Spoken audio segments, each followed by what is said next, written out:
What up, y'all? Welcome back to Ready to Love Season 4 episode. Wait a minute. Is it Season 4 or Season 5? Anyway, who knows? Let's get into it.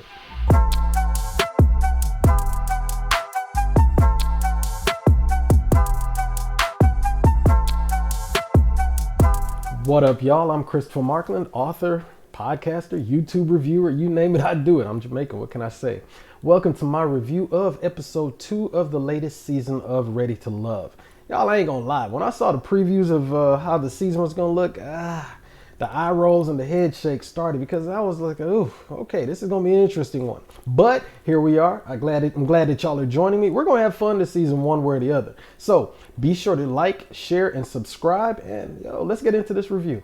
Coming from me, being medium ugly, let me go ahead and tell you what's up next. Ladies and gentlemen, you met this season's men and women. We are moments away from season 5 of Ready to Love. As a medium ugly man myself, I rocks with Tommy, and he is, in fact, or at least by my calculations, correct. This is season 5. Now, y'all let me know if you agree with me, but let's see. Season 1 was in Atlanta. Season 2 was also in Atlanta. Season 3 was in Houston. That was the last resort. Season 4 was also in Houston. And here we are, season 5, which is in DC. Now, I know it sounds like I'm nitpicking, but what it is to me, it shows the lack of detail or attention to detail in the production of the show. You go to the own website, it's showing, and you can see here, it's showing that it is season 4. But like I just said, it's season 5. And you also heard Tommy himself say it's season 5. So which one is it? To me, you got to tighten up on all of those things, as a network. I don't want to start out nitpicking or whatever, but I got to call it as I see it. If you don't take care of, is the production aspect of it, you kind of see it trickling into how the quality of the show, in my opinion, is kind of sort of declining. Now, that's just my opinion, and Lord knows y'all gonna hear a whole damn season of my opinion. So that's the last I'm gonna say about that, but I just wanted to point that out. Where are you originally from? Well, I was born in Korea, as you can see. Oh, okay. Yeah, so Love it. Sabrina. I was like, wow, that was like our connection because I literally became a man in Korea. The military brought me there when I was 18 years old. Fell in love with the culture. There is nothing like having that connection when you first meet someone. It is so hard. Well, not really hard, but more annoying. The first stage of dating where y'all are learning each other, favorite colors and birthdays and stuff like that. So when you have something in common with somebody that, where you can build the rapport, that makes it so much easier. And you see that right there with Walter and Sabrina, where they clicked. They had that it may be small, or just whatever it is, you can build off of that. Me, I'm a real estate agent. So that building rapport, finding something in common with my client goes a long way in building the foundation, our working professional relationship. It doesn't matter what level of relationship, be it personal, professional, whatever the case may be. Once you have something in common with that person, you can build on it until it grows. It's a good song that I know. It goes, Nan Cham, Pabo Chatham Sada Kunyo. Yeah, I don't really know too much. Oh, no? Okay. I was born and spent the first 10 years of my life in Jamaica. If y'all know me, I am a proud Jamaican man. You cannot tell me nothing when it comes to the black, the green, and the gold. Love my home country. Lord knows I'm just proud of it, proud of my heritage. Now, if somebody asks me, yo, where you from? I'm going to be like, yeah, I was born in Jamaica, but I grew up in Albany. Because I don't want it to be a situation as to where it's like, yeah, sure, you're from Jamaica, and I got to pull out passport and green cards and birth certificates and all that to prove that I'm from there. Not that I got to prove anything, but you know what I'm trying to say, right? What for me, what I just saw with Sabrina is clout chasing, all right? I get it. She's from Korea, but you can't speak the language. You don't know nothing about it, but you got this big ass tattoo on your back. Don't get me wrong. I know you can be proud of your heritage. But it just comes across as a little disingenuous as to how she put it out there. Now, don't get me wrong. It was kind of, everybody was able to laugh it off or whatever. But me personally, something like that, I'd be like, okay. All right, I see you. To see she was looking lovely. I like shapely women. First thing I'm noticing is a woman's smile, but if she's not facing me, I'm noticing her ass. So it was a nice sight to see. It is what it is. Men like what they like, and it damn near always starts with the physical. Now, it may not necessarily be the body shape or, whatever the case may be. That does play a huge part in it, but not necessarily that. It could be something as simple as the way she moves, the way she walks, her smile, whatever.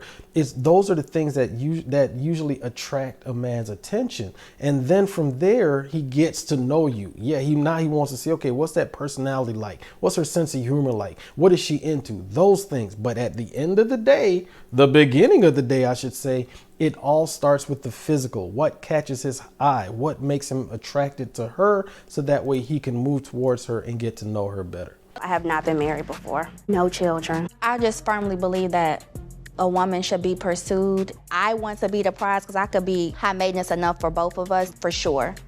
I say it each and every review. Men hunt. We are attracted by the physical, by your appearance, and then we move in. That's when we get to know you. We're like, okay, I see you.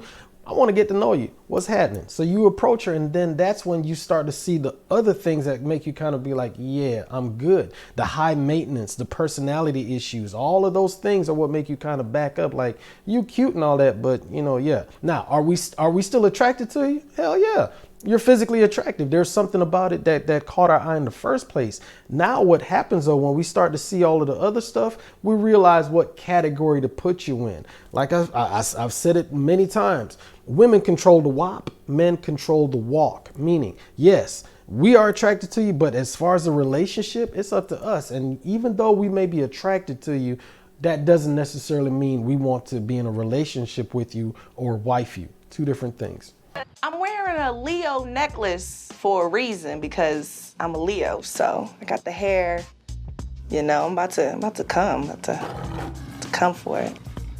This ain't got nothing to do with nothing, but Leos are crazy. Now, I get it. Everybody is not blessed to be an Aries. Y'all ain't, y'all weren't able to get on the greatness that is the Aries zodiac sign. Cool, I understand. But And one thing I will not tolerate in my comment section is y'all coming and slandering Aries. I'm gonna block y'all and do everything. I'm just saying, Aries, we the best. It's a given. Leos, especially Leo women, man, y'all crazy. I'm just saying. Whew, Leos, God. Party don't start till I walk in. I tip the valet, no park. For me, energy is the most important thing when meeting someone. So when I heard that there's a bunch of women, I said, hey, this sounds like the perfect venue for a guy like me. It never fails. It seems like every season you always have that one dude. You go all the way back to season 1, you had Aaron. All the way up to last season, you had Let Me Take You Out on a Trip, Troy. All right. These dudes are, ranging anywhere from their late 30s all the way to their damn 50s, doing the same stupid shit that they were doing in their 20s. The games have got to get old. Don't get me wrong, I get it. If you can pick them up and then knock them down, hey, do you. But that has got to get old, and sooner or later you got to realize, like, yo, there's got to be more to life than just being a perpetual bachelor. I'm hoping like hell that Corey doesn't turn out to be that dude, but he sure as hell's off to a rocky start, in my opinion. I mean, on paper, it's a match, but the question I really want to ask you is this. Okay. Is the energy good enough to go out on a first date? It absolutely is. Oh man, Courtney is a banger. What's your cell phone number? 301. I gotta say, I'm not really mad at Corey's approach up to this point. As I said, men hunt. And if you've ever looked at, I was going back into my nature shows, right? If you look at how animals or, predators hunt, they separate their prey from the pack. So I'm not mad at Corey being like, yo, let me holler at you, pulling her off to the side. And then even more so, I'm impressed with the fact that he got her number, because if that's his thing, it's like, yo, it's too many people around. Let me take you on a date so I can get to know you better. Not mad at that. Honestly, I see what he's doing. I can't really knock his approach. It may look a little bit sleazy, but think about it. You don't necessarily know when you're going to be sent home. So if you don't seize that opportunity, be like, hey, she's right in front of me. Let me holler at her. Yo, I like you. I want to get to know you better. Can I get your number? We can chop it up later on the phone. Not mad at that. Not mad at that at all. Hey, DC! Yeah, look like we got some of Chocolate City's finest in the house. Give yourselves a round of applause. You're looking good. All right. Don't stop. Don't stop. Give me mine. Give me mine. That's it. Look. There are a lot of things with the show that if we really wanted to, we could pick some hella nits trying to be like, I don't like this, I don't like that. But one of the things that I do honestly love and appreciate about this show is that you see 10 beautiful black women, 10 handsome black men, all in the nation's capital, some entrepreneurs, some, employees for high companies or the government, whatever the case may be. Anyway, you see 10 successful professional, 20, I should say, not just 10, 20 professional, successful black people, all looking good, dressed up. I love it. We don't necessarily see this representation a lot, so wherever we can get it in, I'm here for it. So no matter how the show turns out, at the end of the day, I love seeing this representation on TV. I appreciate Own, Nephew Tommy, Will Packer, everybody coming together and putting together this production. I appreciate it. It's time to change your approach if you want some different results. Yeah. If you want to find a lasting relationship, you got to put in the work. Each week, somebody will be going home, and the power to eliminate will be in your hands. Look around. There is 20 of you here now, but not all of you will be here at the end. You cannot keep doing the same things and expect a different result. And that especially applies when it comes to dating. So I am not mad at the fact that these 10 women, 10 men decided, yo, let me try something different and go on the show. So this season, the 10 women that we have are Aisha, Courtney, Camille, Carrie, Libba, Moomin, Sabrina, Shiloh, Tasia, and Zadia.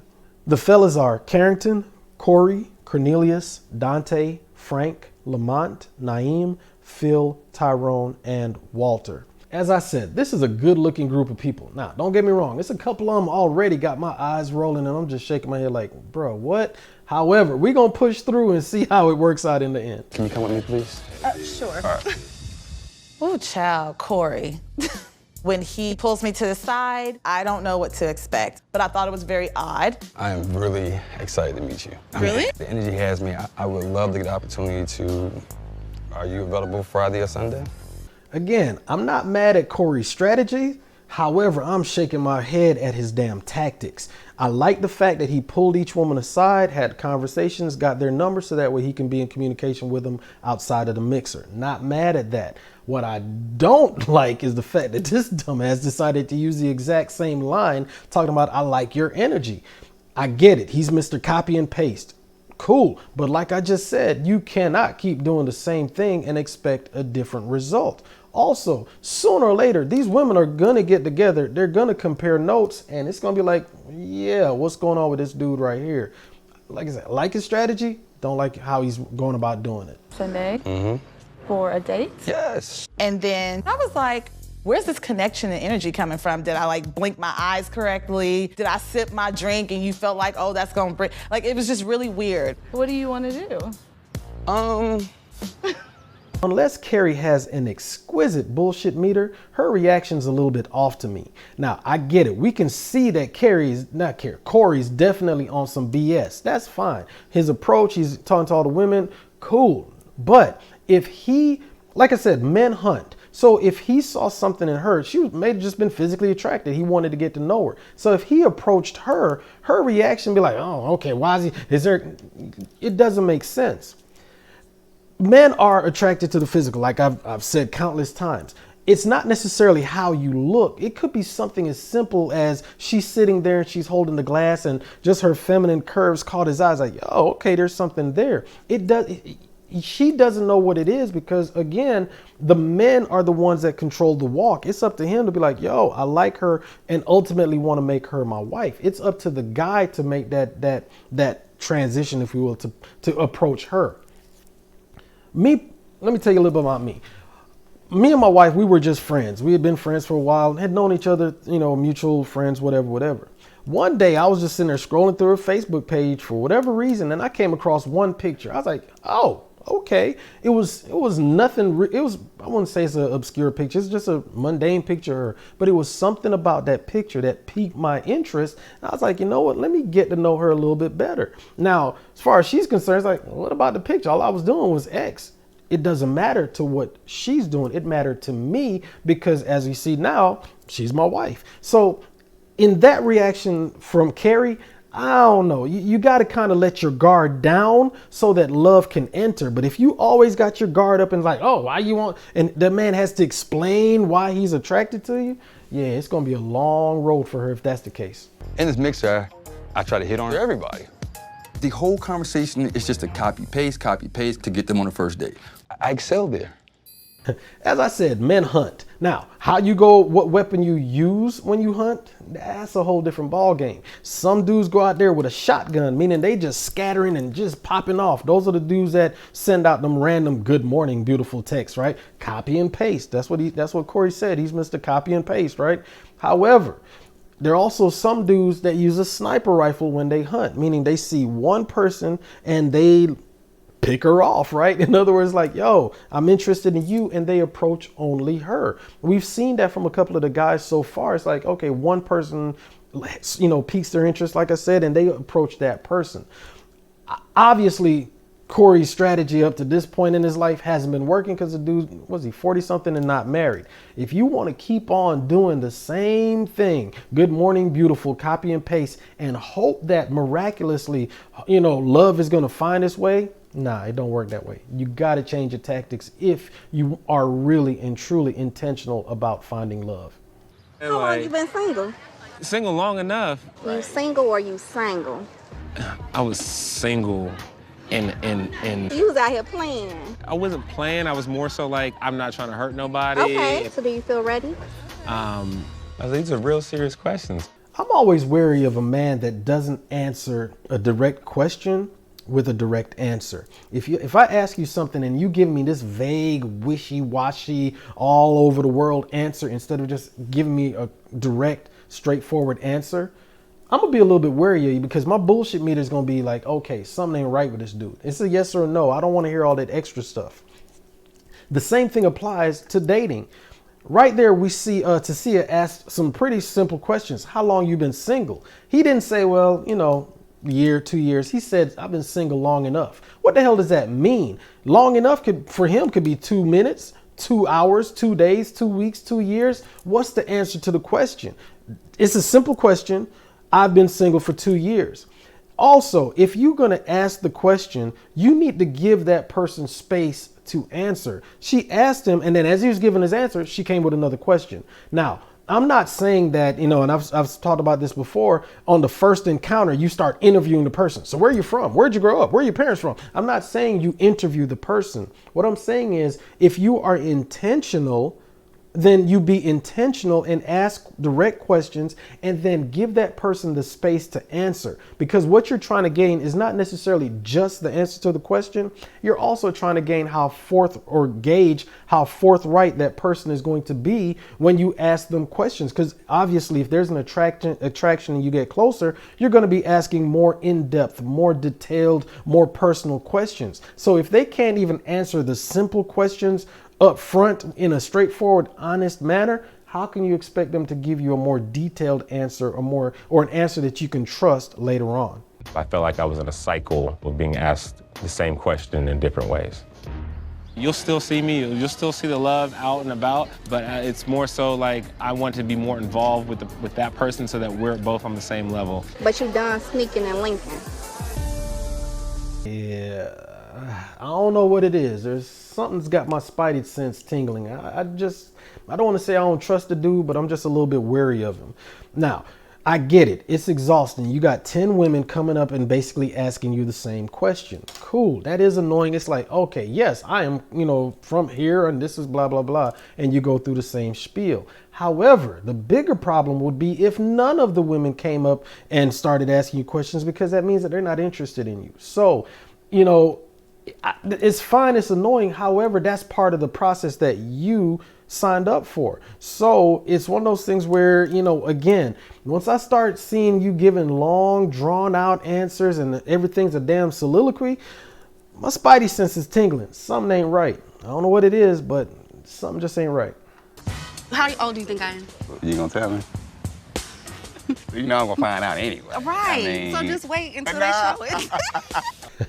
I always say that in dating, we lead with what we have, whether it's a tattoo on the back or in Camille's case, she is youthful looking 42. However, she's still 42. And that right there is one of the issues that comes up with the black don't crack aspect of certain women. She is a very youthful looking, very attractive. She looks younger than her age. However, she's still 42.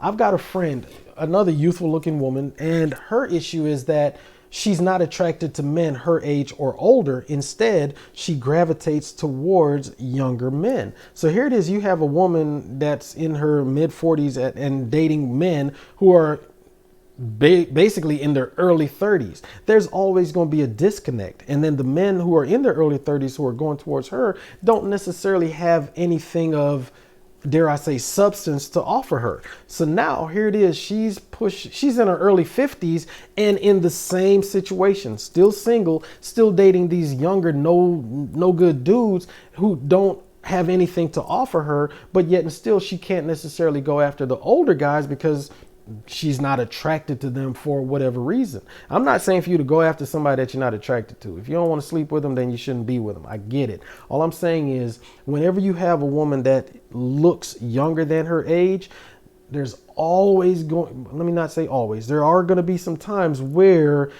you may let a good person go because you want someone who's younger or whatever the case may be. So I have a boyfriend, Cornelius. He has a beautiful smile, he's pretty skin, and we're going to create a black little cute baby. Now, where have we heard something similar like that before?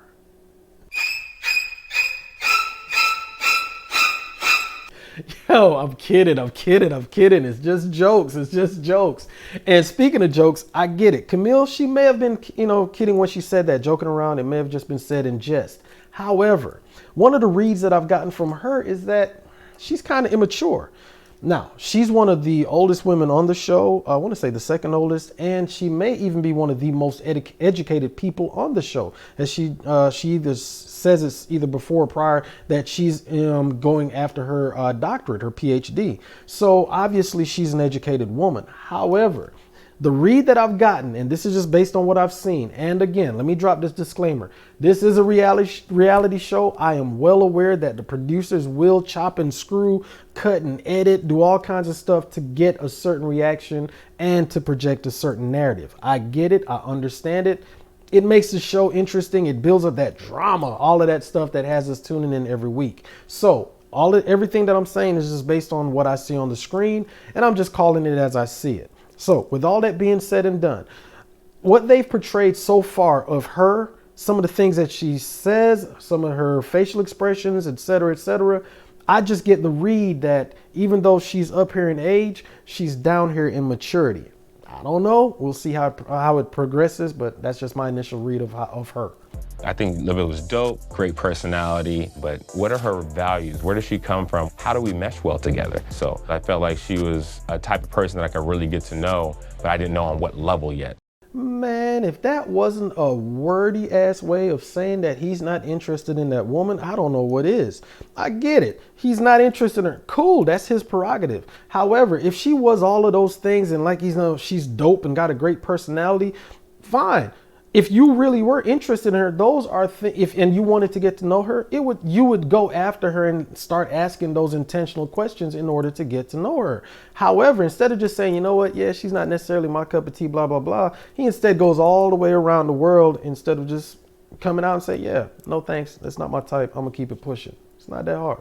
I realized through the relationships that I've had that I really needed to focus on what I wanted, and that inspired me to kind of help people learn how to do that work on themselves to get close to somebody. If you've ever seen any of my reviews, you know that I am a huge fan, a huge advocate of getting therapy. I wholeheartedly believe that you need therapy in order to deal with all of your past relationships so that way you can be present in your future relationships. The person that you're looking for, that dude, that woman may be right there, but if you have so much stuff in front of you that you can't even see them, what good is it? I like the fact that Shiloh said that, hey, she went and did the work on herself, but keep in mind, there's an old saying that a lawyer who represents himself has a fool for a client. In other words, yes, you may know everything, but you cannot necessarily fix yourself. And having someone on the outside looking in who can judge certain things dispassionately is what's going to help you. I hope that she has or is getting help from a therapist and not just trying to do it, fix herself by herself. Okay, so are you interested in children? Yes, I would like children. Okay, so what you waiting for? What happened? What's up? What's wrong with you? You crazy? No, I was in a relationship for 9.5 years. I supported her through medical school. I proposed. We got married right after she graduated. She died a 1.5 years later. Speaking of therapy, man, we have yet another guy on the show who lost his wife. Remember Joel, you heard me from last season? He went through the same thing. And I think that there was some, time lapses. They may or may not have been married. It doesn't matter. All he knows is that the woman that was his wife for however long that lasted, the mother of his kids, she died. And right here we have Walter who went through the same thing. As I said, trauma like that requires therapy. And it's something that happens, in your life like that. You've got to deal with it. Me personally, I've had to deal with abandonment issues from, personal relationships as well, going all the way back to my childhood. There's certain things that happened and I didn't realize that I was carrying those forward into my present day relationships with women until I started the process of therapy. And if it wasn't, certain breakthroughs that I had that I realized like, oh shit, Chris, you still worrying about what happened to you when you were a damn infant is still working on you now. If you don't deal with those traumas, like Joel from last season, Walter this season, you're going to have some issues. So I appreciate, just the fact that they had to go through. Let me be clear. I hate that he lost his wife the way he did. I just hope that he went through the therapy, the grieving process, all of that in order to come out a better man on the other side. My late wife passed away in 2003. I was 28. After she passed, it was hard. I was wilding out. When you go through something that traumatizing, there's bound to be some type of self-destructive behavior and, recovery stage and the healing process. Man, when he said that she passed away in 2003, I was like, woo! I instantly thought about Liz and Andrea from last season. Both of those women had not been in serious relationships for over 17 years. That is a long time for your relationship muscle to just atrophy. You gotta work it. I mean, you have to constantly be, working with people, working in relationships in order to be in a relationship. That's just how it works. Now, as I listened to Walter talk about his experience with losing his wife, I think he said a year or so after they got married, one of the things that I did get from him was that he went through the grieving process. It sounds like he went and got some help as far as, therapy or whatnot, because he doesn't sound like he is still that, trapped in the trauma that happened way back in 2003 when his wife passed. So there is not the same similarity between those two women from this year. It sounds like he, for lack of a better word, has adjusted and is in a better place. I had my mourning period. I had time to heal. Okay. I've been in relationships since. Okay. I've been close a few times, dodged a few bullets, thank God. I'm thankful for having known her. I'm thankful for having fell in love. But I feel like you have more than one soulmate, so I'm still open. The fact that he can talk about his wife's passing the way that he is and not get emotional, you can tell that, of course, was it old saying that time is a great healer. The further you move away from it, the better you're able to process it and so forth. As I said, it sounds like, he said that he's been in several relationships since his wife's passing. He said some were good, some were bad. He's learned a lot from all of those relationships. And quite honestly, dude sounds like a good dude. I ain't got no problem with Walter. He comes across like a genuine man who is actually there looking for love, and I can't knock that. Courtney, I don't know where she went. I guess she well. Are you giving somebody water? No. You want? No. Don't get in trouble. That's the look of a man that knows that something is not right. He can't put his finger on it, but he knows that something is off with Camille. Now, she may have just a quirky sense of humor, whatever the case may be. However, as I've always said, as the show progresses, the men get together in Tommy's lounge and the women get together in Tommy's lounge, or they just have conversations in and amongst themselves. There were 3 men sitting at that table. All of them picked up on that same signal, like, okay, she cute and all, but something ain't right. So as these dudes get together and start comparing notes and be like, yo, okay, she's all right, she's not this, that, and the third, there's going to be some conversation about like, yo, man, she kind of, controlling, whatever. There's a couple things that dudes don't like. We don't like drama. And we don't like, crazy. And if she's putting out those vibes, then that's not going to be a good look for her as she moves down the line in the show. Outside of that, my passion is with my pen. So spoken word. She said I was patient, that she loves the sensation of me understanding that it takes patience. Statements with mental stimulation, not fornication, and demonstrating with my penis and generating a translation of equal relating between us. Boy, man, if he didn't turn that first date, that first encounter, that first interaction into a BET rap cipher, sir, I get it. I'm a writer. I'm an author. That's your passion. You love your art and you want to share it with people. I'm here for it. But dude, can you at least ask her, hey, do you want to hear some of my work? He just jumped right in. No foreplay, no preamble, no nothing. It's like, yeah, blah, blah, blah, blah, blah, blah, blah, blah, blah, blah, blah, blah, blah. It's like, come on, sir. You can't do that, because she's like, dog, where the hell did this come from? Here it is. I'm trying to share feelings or whatever. And you just come with some, man, that was just cringy to watch. All I really need is just 45 seconds of your time, because I've been trying to meet you the whole entire day. Yes. When Sabrina and I were talking, Corey kind of threw himself into the conversation. I shall return. Feel free. No, stay right there. You can stay right there. Because I'm going to ask you just 2 quick questions. Okay. Do you find me attractive? Like I said, man, this episode was filled with a whole lot of moments where you just shake your head and roll your eyes like, what? And most of those moments were provided to us by Corey. Now, again, I don't mind this dude's strategy. I like the fact that he went, Sabrina was sitting there talking to Phil. He came and was like, hey, excuse me, can I holler at you for a second? But instead of pulling her to the side, he instead said, no, hold on one second. And then he asked her, let me see what he says here. Do you find me attractive?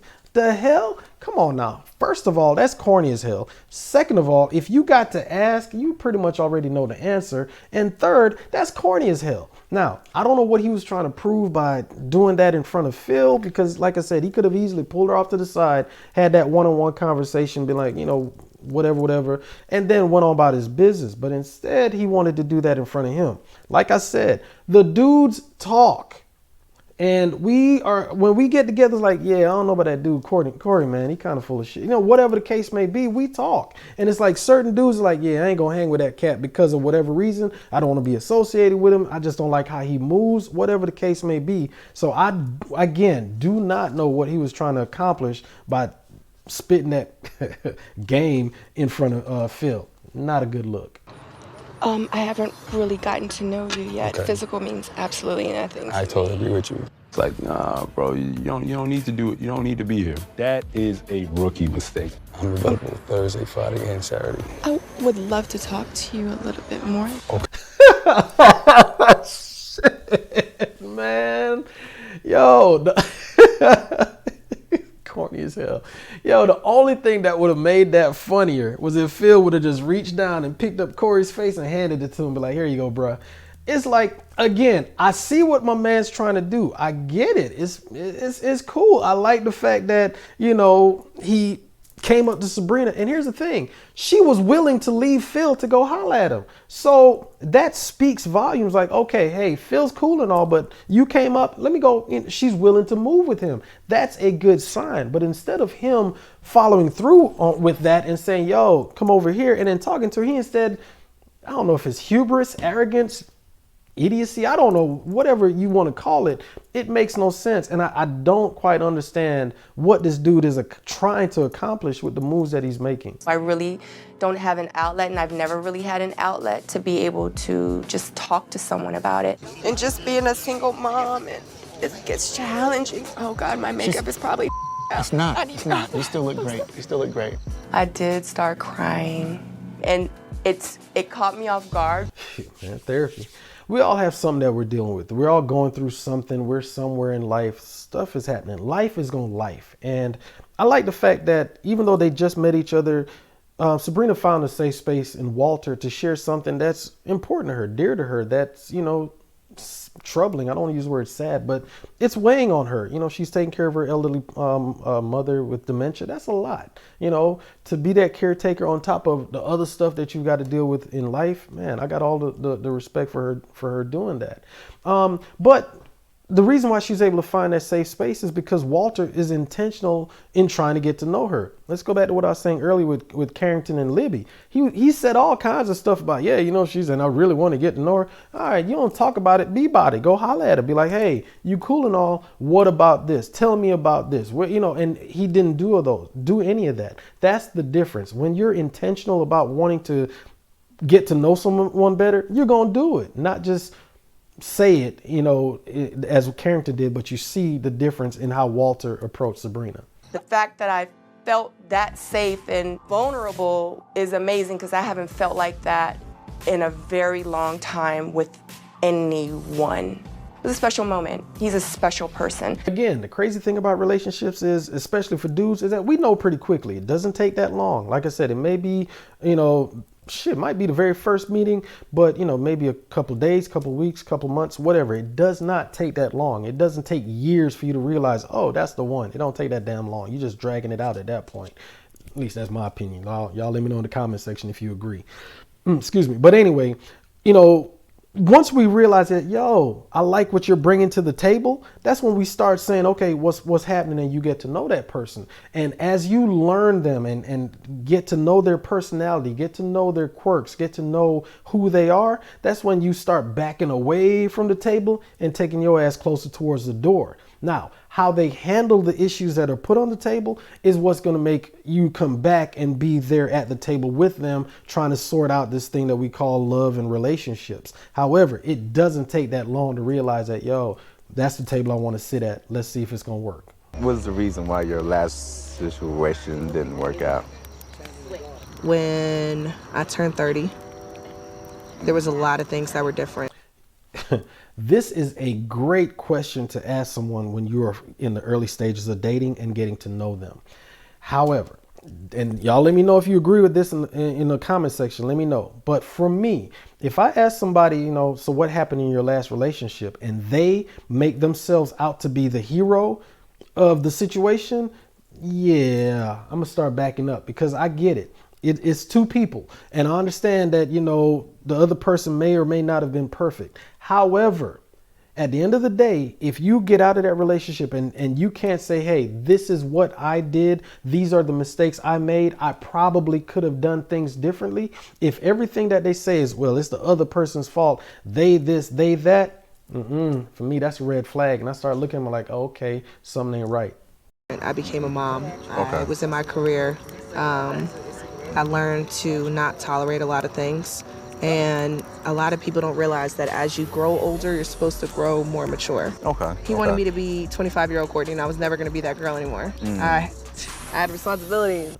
Like I said, if you're the hero in that story, it's hard for you to point out the flaws as you tell the narrative, because you see everything like, I was basically perfect, that other person did this. Now, I don't know Courtney, don't know her last dude, don't know her story, don't know her past, don't know anything about her. I get it. But as I listen to her talk about, her last guy and the fact he wanted 25-year-old Courtney, not once did I hear her say, well, these are the things that I did. There's certain things, I probably could have did this, I probably could have did that. I'm not saying that, she's someone wrong. It's two people in a relationship, like I said. So nobody's perfect. That other person has flaws. That other person has issues. And it takes two people to make it work. However, like I said, once I'm asking, hey, so tell me what happened, and I don't hear any accountability from her as she's, telling me what happened in that relationship, or if you ask that person and they're not giving you any kind of accountability as far as what they did, that's a red flag. Back up a little bit and be like, all right, so talk to me. I've learned I have an anxious attachment style because of my abandonment issues as a child. That took the journey of self-love that I did for myself. Growing through that and understanding that part about myself and about my past has really helped me to heal in relationships going forward. I say it every season, but they really need need to bring on a therapist, a celebrity therapist, somebody to, you know, a relationship coach, something. Last season they brought on Tommy's wife. The last episode, one, they had Liz and Liz and whatever the hell his name is, you know, talking. No, I get it. This is a competition style reality show. Cool. And part of that competition is what builds the drama.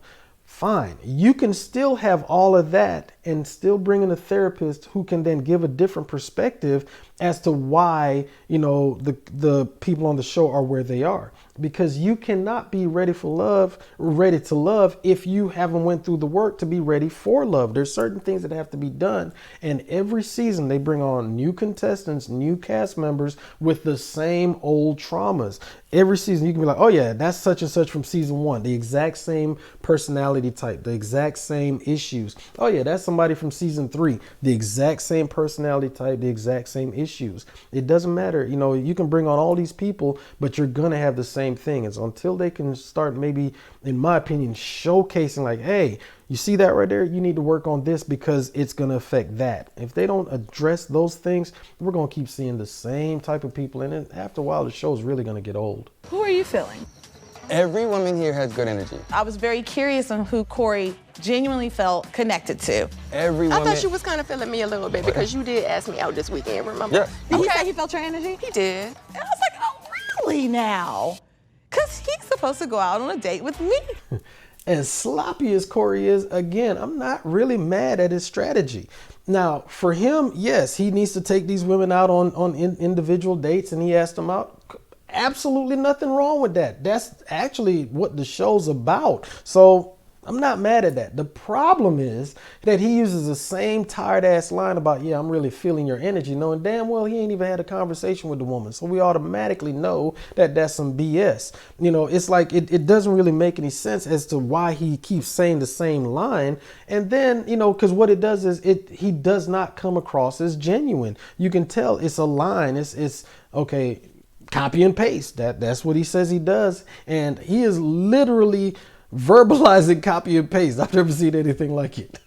Absolutely, let's be honest. This process, I think it goes against the nature of how women date. For me, the best way that I can really get to know you, and the women that I've asked out on a date is actually to get out of 18 people watching this versus 5 or 6. But this wait. I know I sound like a broken record, but again, I agree with Mr. CNP, Mr. Copy and Paste, Corey. I agree with him.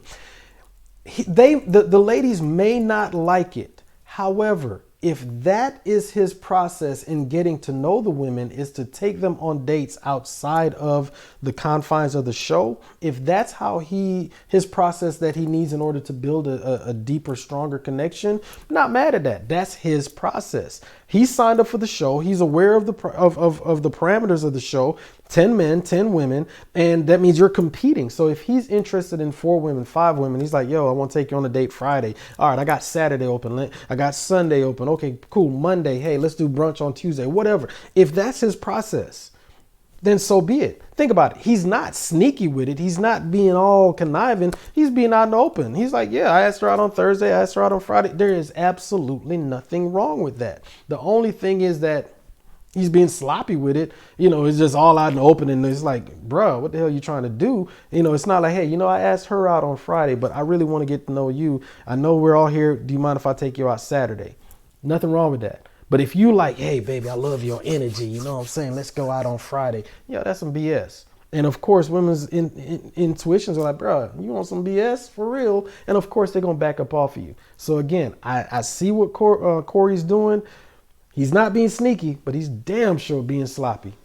Gentlemen, one of you, your first impression was far from impressive.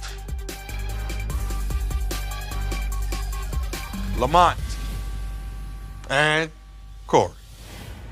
So it's the end of the night, end of the episode, end of the mixer, and 2 people are going home. One of the guys, one of the girls, one of the ladies. So up first are the 2 fellas, and on the chopping block are Lamont and Corey. Lamont, yeah, I kind of get it. He just really seemed just nervous. There's just something about his energy. Didn't really push confidence, and Mr. BT rap cipher himself, I don't know what that was about. But so he's on the chopping block. Corey, again, I see what he's trying to do, but I see why he's in the situation that he's in. The gentleman who is going home is Lamont. Your journey ends here. Lamont's journey has come to an end, and as I said, I'm not really surprised. I didn't really see him making any connections, and when they did show him having conversations with the ladies, he just seemed to be awkward, for lack of a better word. And from what I could gather, just listening to the conversations, he did more speaking than he did listening.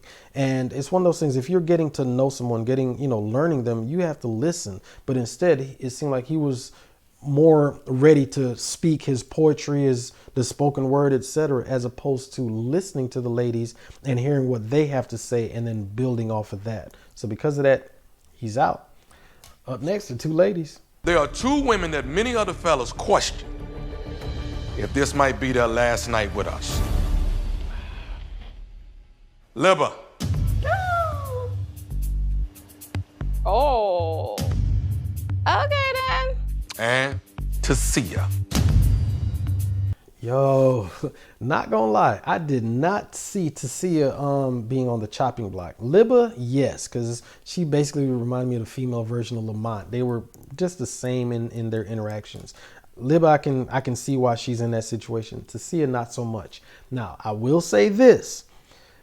Several of the seasons before, it seems like the larger of the women were usually the first to go. Now, the first couple seasons, I want to say Christina, I think it was.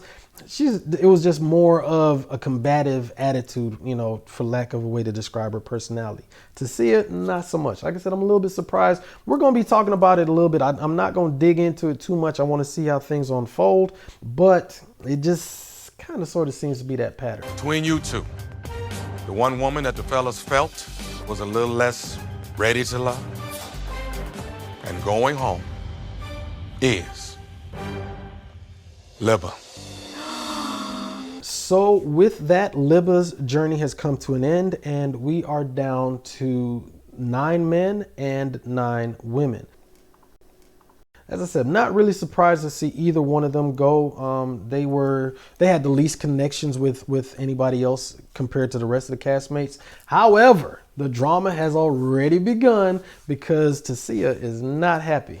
Y'all know well this is not true. I got 4 or 5 numbers in my phone, so I honestly don't believe it. I am pissed off at this point. I've made genuine connections. Why y'all flexing and lying on me? Why y'all acting like that? And so, yeah, I am not the one for that. I understand why Tasia is upset. I really do. However, like I said, I'm from Jamaica. We are known for having some of the fastest track athletes out there, right? So imagine Tasia's running a race and she crosses the finish line. She has beat the world record. Does that mean she won? Not necessarily, because in this particular race, 8 other women came in front of her. We're not going to count Libba because Libba's gone. So it's between Tasia and the other 8 women. Now, the competition with these women is just that strong. And that's where the competition aspect of the show comes into play. In other words, yeah, Tasia, you cool and all, but them other women, they bring in that heat. Whether it's Sabrina, who else we got? Moomin, whatever the case may be. Those other women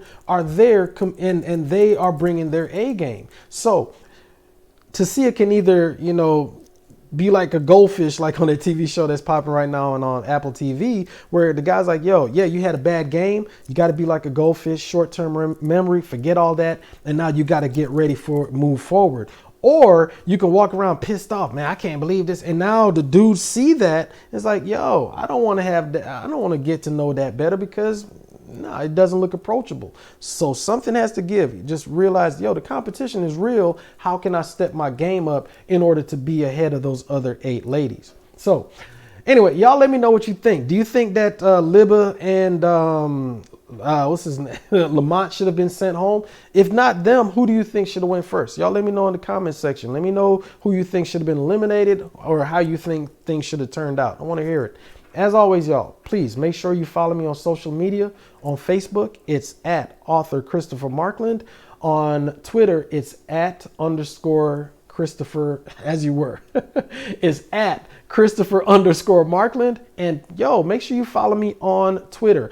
I live tweet throughout each and every show, go about whatever is being talked about. So, make sure you follow me. And y'all, thank you for joining me for this episode. Look forward to next week. Y'all have a good one. Stay determined.